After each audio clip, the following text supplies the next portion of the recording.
Recently BSE जो हमारा Bombay stock exchange है, इसने $3 ट्रिलियन से ज्यादा का मार्केट कैपिटलाइजेशन हासिल कर लिया। एट द सेम टाइम हमारी GDP सिर्फ $2.7 ट्रिलियन के पास में ही थी। तो क्या इसका मतलब ये बनता है कि BSE के पास में पूरे के पूरे देश से भी ज्यादा पैसा कलेक्ट हो गया? और अगर नहीं तो ये $3 ट्रिलियन का आंकड़ा आया कहां से? इसी के बारे में आज हम जानेंगे।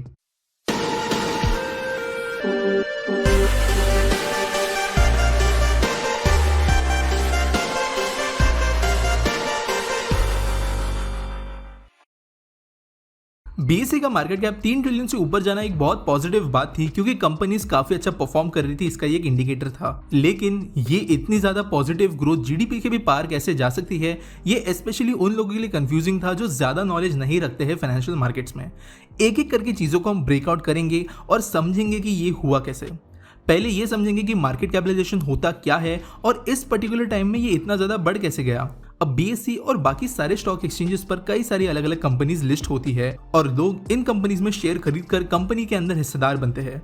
कोई कंपनी अगर अच्छा परफॉर्म करे, प्रॉफिट्स लाए, फ्यूचर में ग्रो होने के चांसेस दिखाए, तो लोग उनके शेयर्स खरीदना ज्यादा पसंद करते हैं, जिसकी वजह से उनकी डिमांड बढ़ती है। डिमांड सप्लाई के रूल्स अप्लाई होते हैं और शेयर की प्राइस धीरे धीरे बढ़ने लगती है और लोगों को उनके शेयर्स पर प्रॉफिट होना शुरू हो जाता है। अगर कोई कंपनी इस तरीके से पॉजिटिव परफॉर्म कर रही है तो वो ज्यादा वैल्यूएबल बनती है। लोगों को उस कंपनी में वैल्यू नजर आने लगती है कि ये कंपनी फ्यूचर में ज्यादा बेहतर रिटर्न्स लाकर देगी। हर कंपनी जो मार्केट में लिस्टेड है, उनका ये एक प्राइमरी गोल होता है कि कुछ भी करके उनकी शेयर प्राइस ज्यादा से ज्यादा बढ़े, ताकि लोगों को वो बेहतर रिटर्न्स दे पाए, साथ साथ अपना वैल्यूएशन, उनके ओवरऑल जो फाइनेंशियल स्टेटमेंट्स है वो स्ट्रांग हो पाए। अब यहाँ पर समझते कि ये मार्केट कैप होता क्या है।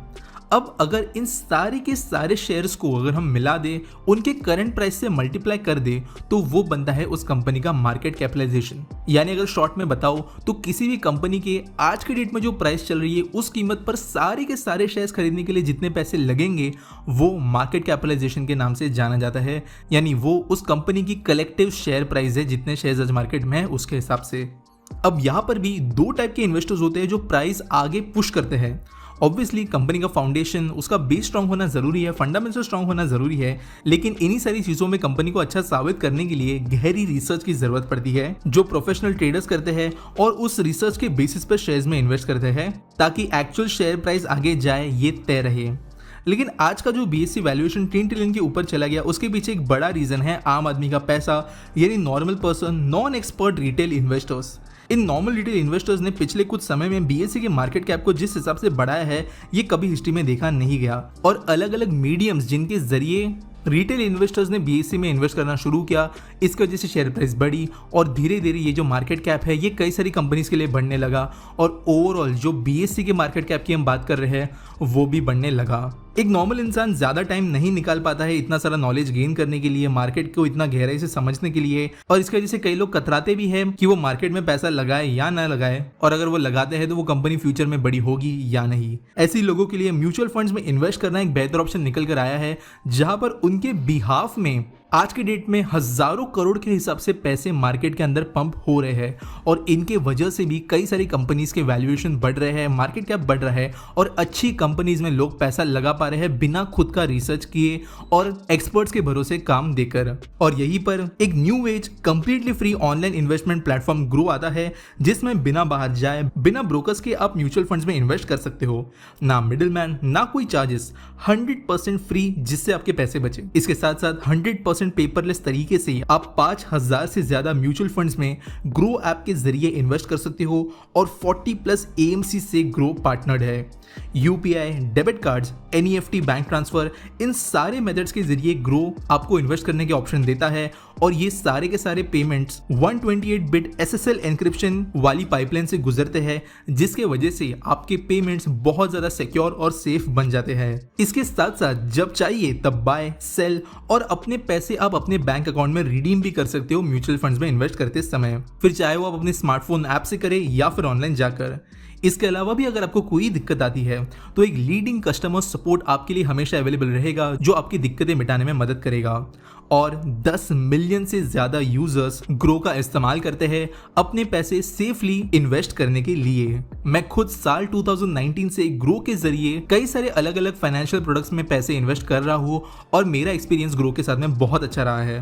ग्रो को यूज करना सिंपल है। ऐप ओपन करने के बाद में आप अपने पसंद के फंड्स को चूज कर सकते हो या जितने फंड्स यहाँ पर अवेलेबल है उन्हें एक्सप्लोर कर सकते हो। फंड डिटेल्स, उनके रिटर्न्स, ये सारी इंफॉर्मेशन आपको इजीली एट अ ग्लांस यहाँ पर मिल जाएगी। फॉर एग्जांपल टाटा के डिजिटल ग्रोथ फंड को यहाँ पर आप सामने देख सकते हो।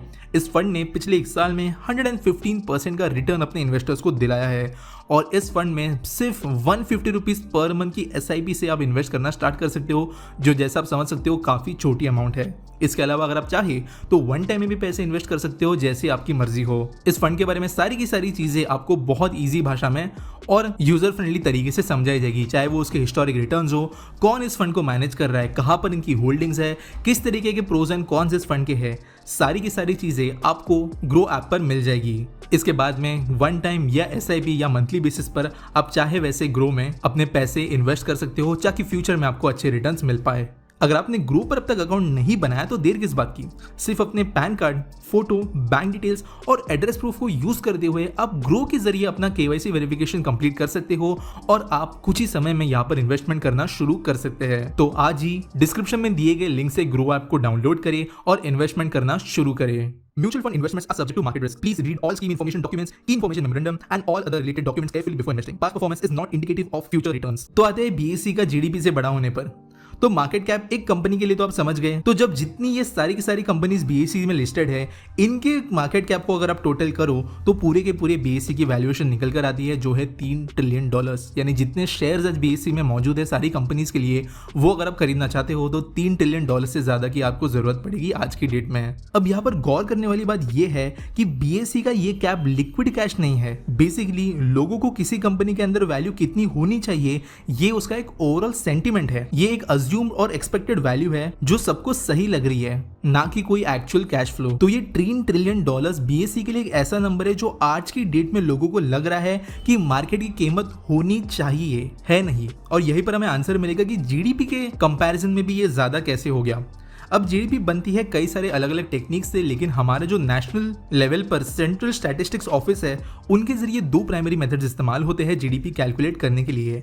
पहला है एट फैक्टर मेथड, यानी जो इकोनॉमिक एक्टिविटी के ऊपर बेस्ड होता है पिछले साल के ग्रोथ कंपैरिजन में, और दूसरा मेथड होता है एक्सपेंडिचर के ऊपर बेस्ड। अब यहाँ पर जब पहले मेथड की हम बात करते हैं तो वो है एट फैक्टर मेथड, जहाँ पर जो अलग अलग मेन इंडस्ट्रीज इंडिया के अंदर रन करती है उनके इकोनॉमिक एक्टिविटीज को देखा जाता है। ये देखा जाता है कि कोई पर्टिकुलर इंडस्ट्री पिछले साल कितने % से ग्रो हुई है आज के साल में।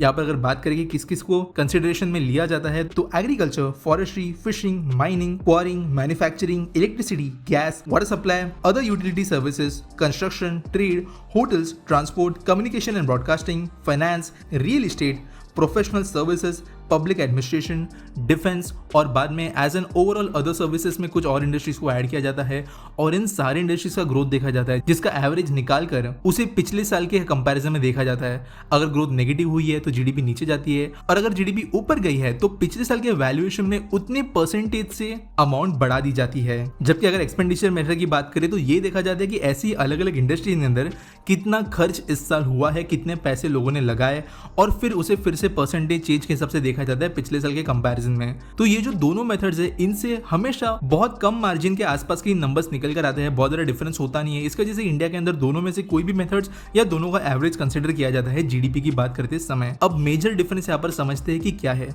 GDP हाई स्पेकुलेशन पर बेस्ड नहीं है, एक्चुअल नंबर्स के ऊपर बेस्ड है।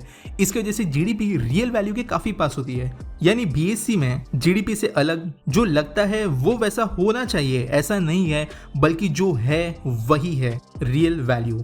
इसके कारण BSE के 3 ट्रिलियंस एक्सपेक्टेशंस पर बेस्ड है, सेंटिमेंट्स और मार्केट के पॉजिटिव नेचर के ऊपर बेस्ड है, जबकि GDP प्योरली नंबर्स पर। और इसकी वजह से हेल्दी BSE और अनहेल्दी GDP, इन दोनों के कॉम्बिनेशन के कारण BSE ने GDP को भी पार कर लिया। और इसका मतलब ये बिल्कुल भी नहीं बनता है कि BSE के पास में आज की डेट में पूरे के पूरे देश के GDP से भी ज्यादा पैसा आ गया है। ग्रोथ एक ओवरऑल बहुत अच्छी बात है पूरे देश की इकोनॉमी के लिए, चाहे वो मार्केट्स में क्यों ना हो रही हो, और आप भी इस ग्रोथ के अंदर हिस्सेदार बन सकते हो। जैसे मैंने आपको पहले भी कहा, ग्रो एक बहुत अच्छा ऑप्शन बन सकता है आपकी इनिशियल इन्वेस्टमेंट शुरू करने के लिए, और डिस्क्रिप्शन में दिए गए लिंक के जरिए आप ग्रो ऐप डाउनलोड कर सकते सकते हो ताकि आपकी भी इन्वेस्टमेंट जर्नी शुरू हो पाए।